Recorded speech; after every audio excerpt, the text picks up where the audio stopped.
La parole est à Mohamed Lakila.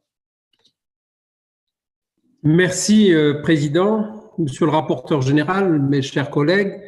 Permettez-moi tout d'abord de remercier Roman Rousset, administrateur, ainsi que mes collaborateurs et toutes les parties prenantes qui ont contribué aux auditions et à l'élaboration de ce rapport.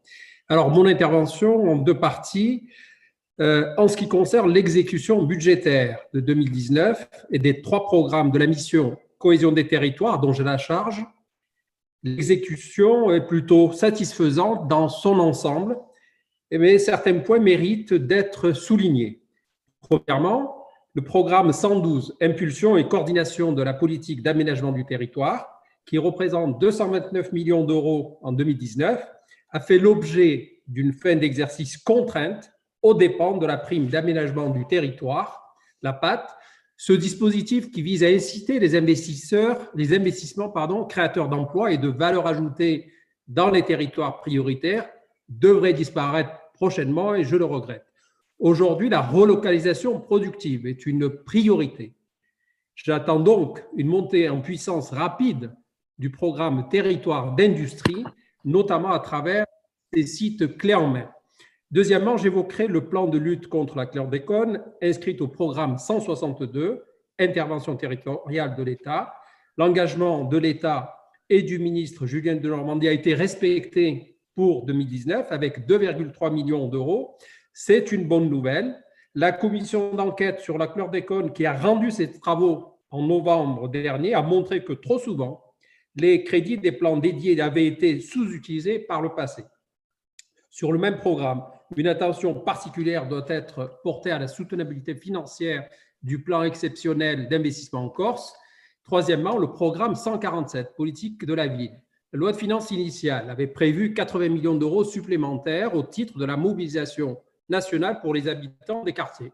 Finalement, seule la moitié des crédits supplémentaires ont été consommés, ce qui est regrettable. Il a fallu du temps en effet, pour préparer et démarrer les 80 cités éducatives, et le dispositif adulte relais connaît des difficultés d'exécution qui sont récurrentes. Enfin, je regrette sur l'ensemble des trois programmes l'absence d'évaluation de l'efficacité des dépenses fiscales dont le coût atteint 1,8 milliard d'euros, soit presque 3 fois le montant total des crédits budgétaires. La deuxième partie, en ce qui concerne les conséquences du Covid-19. La crise a été l'occasion de constater les fractures territoriales.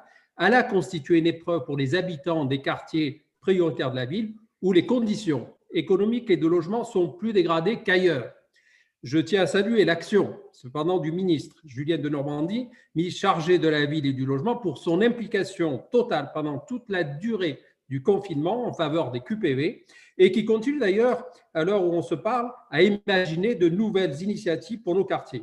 Un plan d'urgence de 15 millions d'euros rendu possible par des redéploiements de crédits au sein du programme 147 a permis de soutenir l'action des associations de proximité. Ce plan a aussi permis d'acheter du matériel informatique et numérique pour donner aux enfants et aux jeunes des quartiers les moyens de suivre un enseignement à distance.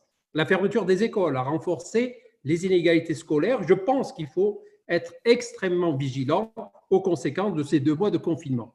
La volonté du gouvernement de renforcer le mentorat va dans le bon sens. La question se pose aujourd'hui d'accompagner la relance par un grand plan pour les associations qui impliquerait une transformation du cadre financier qui lie les associations à l'État.